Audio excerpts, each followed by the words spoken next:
దేవుణ్ణి ఎలాగ సంతోషపరచాలి?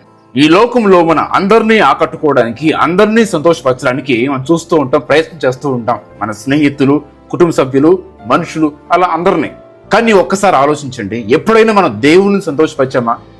అసలు దేవుణ్ణి ఎలాగా సంతోషపరచాలి? దేవుణ్ణి ఎలా ఆకట్టుకోవాలి? డబ్బుతో మన దేవుణ్ణి సంతోషపరచలేము. మనకున్న రూపంతో, మనకున్న అందంతో దేవుని మనం సంతోషపరచలేం. మనకున్న ప్రతిభతో దేవుని మనం సంతోషపరచలేం. ఆయనను తాకేది తగ్గించుకున్న హృదయమే.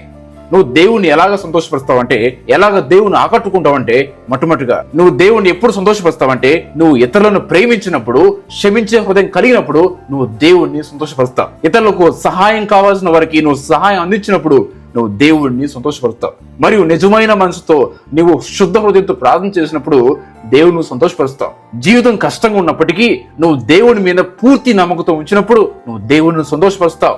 అప్పుడు దేవుడు నవ్వుతాడు, నీ యందు ఆనందిస్తాడు. అందుకే ఈ రోజు నీ పూర్ణ మనసుతో, నీ పూర్ణ హృదయంతో దేవుణ్ణి ప్రేమించు. ఈ రోజు నీ పరిపూర్ణతకు దేవుడు చూపించుకో.